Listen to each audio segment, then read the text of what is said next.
अध्याय 1 इतिहास की प्रयोगशाला और एक रहस्यमय वीडियो। दिल्ली यूनिवर्सिटी डू के इतिहास विभाग की पुरानी इमारत की एक शांत, धूल भरी प्रयोगशाला में 6 युवा शोधकर्ता एक साथ काम कर रहे थे। उनका लक्ष्य था प्राचीन भारतीय इतिहास के अनसुलझे रहस्यों पर से पर्दा उठाना। तारांकन अर्जुन, समूह का लीडर, शांत, तर्कवादी, हर चीज को वैज्ञानिक दृष्टिकोण से देखता है। तारांकन नकुल, डेटा विशेषज्ञ, तकनीक और प्राचीन लिपियों का ज्ञानी। तारांकन शिब्बो, लड़की ऊर्जा से भरपूर, साहसी, पुरातत्व, आर्कियोलॉजी और फील्डवर्क में उसकी गहरी दिलचस्पी है। तारांकन ध्रुव, जिज्ञासु और आध्यात्मिक झुकाव वाला, प्राचीन ग्रंथों के संदर्भों को खोजने में माहिर। तारांकन मैथिली, संयमित और सूक्ष्मदर्शी, प्राचीन सभ्यताओं के सामाजिक और सांस्कृतिक पहलुओं का विश्लेषण करती है। तारांकन दुआ, समूह की सबसे नई सदस्य, इतिहास के मानवीय पहलू और कहानियों की खोज में रुचि रखती है। शनिवार की देर शाम थी। नकुल एक पुराने, क्षतिग्रस्त वीडियो फाइल पर काम कर रहा था, जिसे उन्होंने हाल ही में एक निजी संग्रह से प्राप्त किया था। यार, ये वीडियो बहुत अजीब है, नकुल ने कहा। फाइल की कोडिंग एकदम प्राचीन है, लेकिन अंदर का विषय बिल्कुल आधुनिक। अर्जुन ने सिर उठाया। कैसा विषय? नकुल ने स्क्रीन अर्जुन की ओर घुमाई। देखो, महाभारत एक परमाणु युद्ध था, और फिर मोहनजोदारो में पिघली हुई चट्टानें, और अंत में सम्राट अशोक के 9 अज्ञात पुरुष। शिब्बो तुरंत उत्साहित हो गई। क्या वो 9 अज्ञात पुरुष वाली कहानी? मुझे हमेशा लगता था कि इसमें कुछ सच्चाई है, एक सीक्रेट सोसाइटी जो सदियों से उन्नत ज्ञान को छिपा रही है। ध्रुव ने गहरी सांस ली। प्राचीन ग्रंथों में ब्रह्मास्त्र और आग्नेयास्त्र का जैसा वर्णन है, वह केवल कल्पना नहीं हो सकता। हजारों सूर्यों की चमक, ये कोई साधारण तीर या भाला तो नहीं था। लेकिन ये सब सिर्फ लोक कथाएं हैं, ध्रुव, अर्जुन ने तर्क दिया। मोहनजोदारो की पिघली हुई चट्टानें उच्च तापमान वाले भट्टों या बिजली गिरने से भी हो सकती हैं। हमें ठोस पुरातात्विक साक्ष्य चाहिए। मैथिली ने डेटा शीट पर नजर डाली। हमें उस वीडियो के स्रोत का पता लगाना होगा। नकुल, ये कहानी गढ़ने वाले कौन हैं? क्या उनके पास कोई अप्रकाशित दस्तावेज था? नकुल ने कहा, स्रोत एक अज्ञात व्यक्ति है, जिसका कोड नेम रक्षक है। उसके साथ भेजी गई एक छोटी टेक्स्ट फाइल है, जिसमें सिर्फ एक लाइन लिखी है, ज्ञान की अंतिम कुंजी दिल्ली के हृदय में है। ये सुनकर सभी एक दूसरे को देखने लगे। दिल्ली का हृदय, इसका क्या मतलब हो सकता है? स्क्रॉल अध्याय 2, दिल्ली के रहस्यमय स्थान। अगले दिन टीम ने रक्षक के संदेश को डिकोड करने पर काम शुरू किया। दुआ ने उत्साह से कहा, दिल्ली इतिहास से भरी हुई है। लाल किला, कुतुब मीनार, पुराना किला। हृदय शब्द का मतलब कोई गुप्त स्थान हो सकता है। ध्रुव ने अपनी प्राचीन भारतीय मानचित्रों की पुस्तक खोली।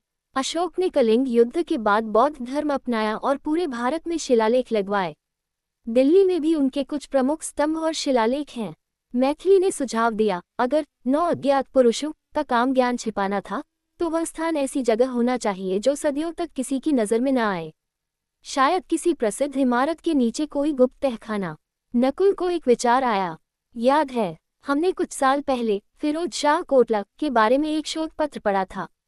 वहां अशोक का एक स्तंभ है, जिसे फिरोज शाह तुगलक ने मेरठ से मंगवाया था। किंवदंती है कि उस स्तंभ को कोई समझ नहीं पाया था और तुगलक ने उसके चारों ओर एक बड़ी मीनार बना दी थी। शानदार! शिब्बो उछल पड़ी। एक स्तंभ जिस पर गुप्त ज्ञान लिखा हो और उसे छिपाने के लिए एक पूरी मीनार। ये ज्ञान की अंतिम कुंजी का संकेत हो सकता है। अर्जुन ने अनिच्छा से सहमति दी। ठीक है, हम आज शाम फिरोज शाह कोटला जाएंगे, लेकिन हम केवल अवलोकन करेंगे, कोई खुदाई नहीं। उसी शाम वे सभी फिरोज शाह कोटला पहुंचे। सूर्यास्त हो चुका था और मीनार की विशाल छाया परिसर पर पड़ रही थी। स्तंभ के पास ध्रुव ने फुसफुसाते हुए संस्कृत में कुछ मंत्र बुदबुदाए, जो अशोक के शिलालेखों को पढ़ने में मदद करते थे। दुआ ने अपने फोन की टॉर्च से स्तंभ के आधार को टटोला। अचानक शिब्बो चिल्लाई, देखो, स्तंभ के ठीक बगल में जमीन में एक दरार है। वहां एक चौकोर पत्थर था, जो थोड़ा अंदर धंसा हुआ था, मानो किसी गुप्त प्रवेश द्वार का हिस्सा हो। स्क्रॉल अध्याय 3, तहखाने का प्रवेश और चेतावनी। 6 दोस्त उस चौकोर पत्थर के पास झुक गए। पत्थर पर एक प्राचीन, अस्पष्ट चिन्ह खुदा हुआ था। नकुल ने अपने लैपटॉप से चिन्ह की फोटो ली और डेटाबेस में खोज की। ये चिन्ह, ये 3वीं शताब्दी ईसा पूर्व के गुप्त सांकेतिक लिपि, सीक्रेट कोडेड स्क्रिप्ट से मेल खाता है। इसका मतलब है, यह अशोक के काल का हो सकता है। अर्जुन का तर्कवादी दिमाग खतरे की घंटी बजा रहा था। ये जगह आधिकारिक रूप से बंद है, हम अंदर नहीं जा सकते, ये खतरनाक हो सकता है। यार, यही तो इतिहास है। शिब्बो ने पलटवार किया। हम इतिहास की खोज करने आए हैं, न कि पुस्तकालय में बैठकर किताबें पढ़ने। 9 अज्ञात पुरुषों का ज्ञान हमारी पहुंच में है। दुआ ने अर्जुन की ओर देखा। अर्जुन, रक्षक ने हमें रास्ता दिखाया है, क्या हम पीछे हट जाएंगे? ये ज्ञान अगर गलत हाथों में गया तो ये पहले ही दुनिया को तबाह कर चुका होता। ये सदियों से सुरक्षित है। मैथिली ने शांति से कहा, हम सावधानी से काम लेंगे। नकुल, क्या तुम इस पत्थर को खोलने का कोई सुरक्षित तरीका खोज सकते हो? नकुल ने अपना एक छोटा सा डिवाइस निकाला, जिससे पत्थर के नीचे की मिट्टी और सीमेंट की मजबूती जांची गई। लगता है ये पत्थर एक कुंडी क्लैच पर टिका है। अगर हम इसे 31 डिग्री के कोण पर क्लॉकवाइज घुमाएं तो ये खुल सकता है। सबने मिलकर भारी भरकम पत्थर को धकेला। क्रेक की धीमी आवाज के साथ पत्थर घूम गया और नीचे एक अंधेरा, संकरा, सर्पिल सीढ़ीदार रास्ता दिखाई दिया। हवा में नमी और हजारों साल पुरानी धूल की गंध थी। अंदर एक और पत्थर पर चेतावनी खुदी हुई थी, जो ज्ञान को लालच से देखता है वह विनाश को आमंत्रित करता है। केवल शुद्ध मन वाले ही आगे बढ़ें। ध्रुव ने कहा, यह अशोक की चेतावनी है। उन्होंने ज्ञान को छिपाया नहीं था, बल्कि उसे अयोग्य लोगों से बचाया था। अर्जुन ने एक शक्तिशाली टॉर्च निकाली। ठीक है, शिब्बो और ध्रुव मेरे साथ सबसे आगे चलेंगे। नकुल, तुम और मैथिली पीछे से निगरानी करोगे। दुआ, तुम बीच में रहो। किसी भी अजीब हलचल पर हम तुरंत रुक जाएंगे। स्क्रॉल अध्याय 4, पहली पुस्तक का रहस्य, मृत्यु का स्पर्श। वे नीचे उतरना शुरू हुए। सीढ़ियां लगभग 20 फीट नीचे एक छोटे गोलाकार कक्ष में खुली, जिसकी दीवारें सख्त ग्रेनाइट की थीं। बीच में एक पत्थर के मंच पर एक धातु का संदूक रखा था। यही है, मैथिली ने फुसफुसाया। 9 अज्ञात पुरुषों में से एक की किताब। नकुल ने संदूक को स्कैन किया। कोई ताला नहीं है, लेकिन संदूक को छूने से तापमान अचानक बढ़ जाता है। अर्जुन ने सावधानी से एक कपड़ा लपेटा और संदूक को खोला। अंदर कोई चमड़े की जिल्द वाली किताब नहीं थी, बल्कि बारीक, पतली धातु की पट्टिकाएं, मेटल प्लेट्स थीं, जिन पर सांकेतिक लिपि में कुछ लिखा था। ध्रुव ने धातु की पट्टिकाओं को पढ़ना शुरू किया। ये शरीर विज्ञान, फिजियोलॉजी की पुस्तक है। पहली पुस्तक, इसमें मानव शरीर की ऊर्जा प्रणालियों के बारे में जानकारी है। शिब्बो ने एक पट्टिका उठाई। इसमें मर्माघात के बारे में कुछ लिखा है। शरीर में ऊर्जा के केंद्र और उन्हें कैसे निष्क्रिय किया जाए। रुको, अर्जुन ने शिब्बो के हाथ से पट्टिका ले ली। ध्यान से पढ़ो, ध्रुव। क्या इसमें एक स्पर्श से मृत्यु, द टच ऑफ डेथ के बारे में लिखा है? ध्रुव का चेहरा पीला पड़ गया। हाँ, यह उस तकनीक का विस्तृत वर्णन है।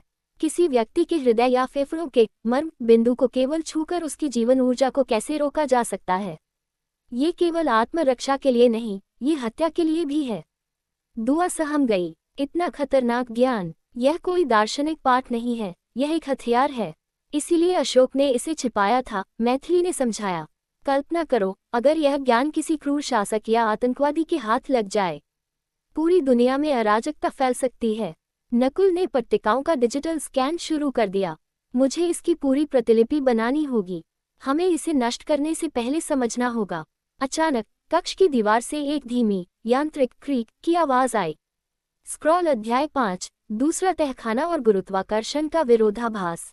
दीवार का एक हिस्सा धीरे धीरे पीछे हट गया, जिससे एक दूसरा, अधिक गहरा मार्ग खुल गया।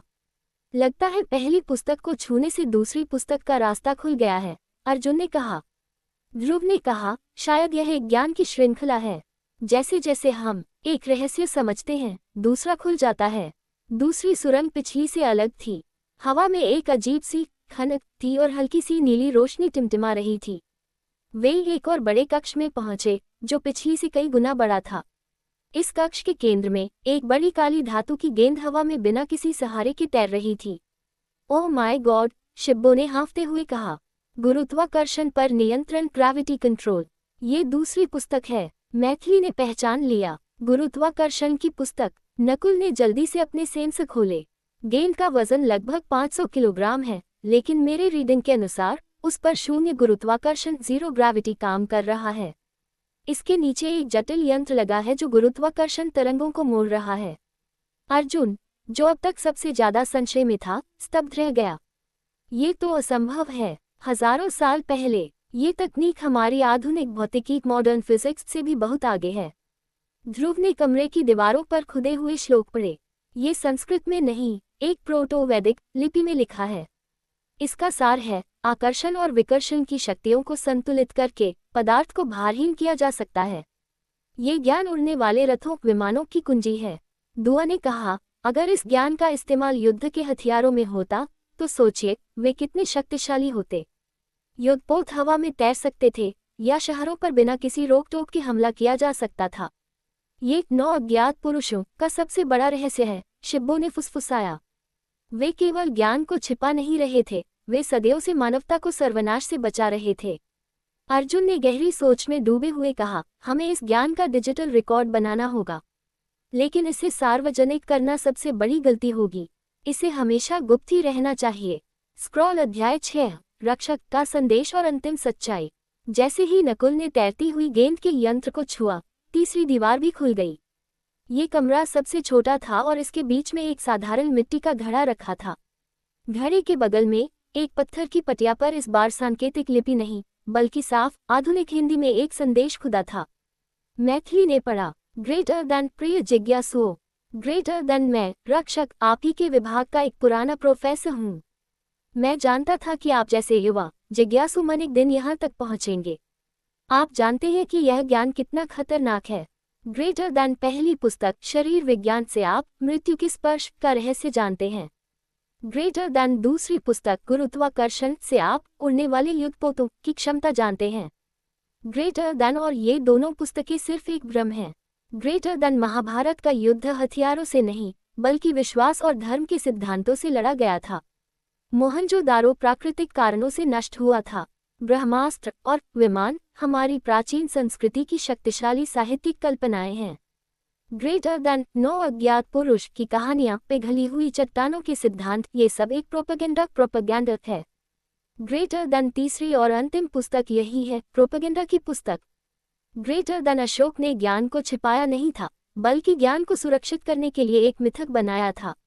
उन्होंने ये 2 काल्पनिक किताबें, मृत्यु का स्पर्श और गुरुत्वाकर्षण, और 9 अज्ञात पुरुष की कहानी गढ़ी ताकि वास्तविक ज्ञान सुरक्षित रहे। ग्रेटर देन असली खतरा यह है कि लोग सरल सच्चाई को नहीं, बल्कि चकाचौंध कर देने वाले झूठ को मानते हैं। ग्रेटर देन ये मिट्टी का घड़ा सच्चाई का प्रतीक है, साधारण पर जरूरी। ग्रेटर देन ये तहखाना आपके लिए बनाया गया था ताकि आप स्वयं फैसला कर सके कि दुनिया को किस ज्ञान की जरूरत है। ग्रेटर देन क्या आप दुनिया को बताते हैं कि आपके पूर्वज परमाणु बम बनाते थे या एक ही वे तर्क और शांति का महत्व जानते थे। ग्रेटर देन रक्षक की असली पहचान है विवेक। ग्रेटर देन स्क्रॉल अध्याय 7, विवेक का निर्णय और नया मिशन। 6 दोस्त संदेश पढ़कर हक्के बक्के रह गए। शिब्बो ने घड़े को उठाया। ये सिर्फ एक मिट्टी का घड़ा है। इतना बड़ा रहस्य एक धोखा था। अर्जुन के चेहरे पर एक मुस्कान आई। धोखा नहीं शिब्बो, यह एक मास्टरपीस था। ये ज्ञान की रक्षा करने का सबसे सफल तरीका था। प्रोफेसर रक्षक ने एक ऐसी कहानी गढ़ी जो इतनी रोमांचक थी कि लोग उस कहानी को खोजने में लग गए और असली ज्ञान से दूर रहे। ध्रुव ने सहमति जताई। विवेक अशोक ने लोगों को डराने के लिए 9 अज्ञात पुरुषों और उनके विनाशकारी ज्ञान का मिथक बनाया, ताकि वे वास्तविक इतिहास को शांति से खोजते रहें और उन ताकतों से दूर रहें जो ज्ञान का दुरुपयोग कर सकती हैं। दुआ ने घड़े को देखकर कहा, प्रोफेसर ने हमें ये साबित कर दिया कि मनुष्य हमेशा साधारण सत्य की बजाय असाधारण झूठ पर विश्वास करने को तैयार रहता है। हमारे जैसे शोधकर्ताओं का असली काम यही है, सत्य और झूठ के बीच का अंतर बताना।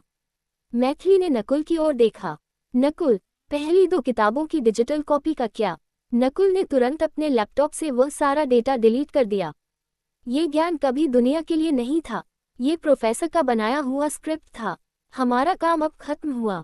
अर्जुन ने अपने दोस्तों की ओर देखा। हमारा मिशन आज से बदल गया है। हम अब से प्राचीन इतिहास के विनाशकारी मिथकों को नहीं ढूंढेंगे, बल्कि लोगों को उनके पीछे की सच्चाई बताएंगे। हमें लोगों को ये सिखाना होगा कि हमारे पूर्वज ज्ञानी थे, विनाशकारी नहीं। सभी 6 दोस्तों ने सिर हिलाया। वे उसी रात चुपचाप तहखाने से बाहर निकले, चौकोर पत्थर को वापस उसकी जगह पर रखा। उनकी प्रयोगशाला अब केवल एक शोध केंद्र नहीं था, यह विवेक और सत्य का एक नया केंद्र बन गया था। उन्होंने प्राचीन भारत के सबसे बड़े मिथक का सामना किया था और अब वे एक नई रोशनी के साथ दुनिया के सामने जाने को तैयार थे। इतिहास की असली खोज अब शुरू हुई थी। आपको ये कहानियाँ कैसी लग रही है? प्लीज़ अपने सुझाव भेजिए और प्लीज़ सब्सक्राइब करना मत भूलिएगा। आपका एक सहयोग किसी की बहुत बड़ी मदद कर सकते हैं। धन्यवाद।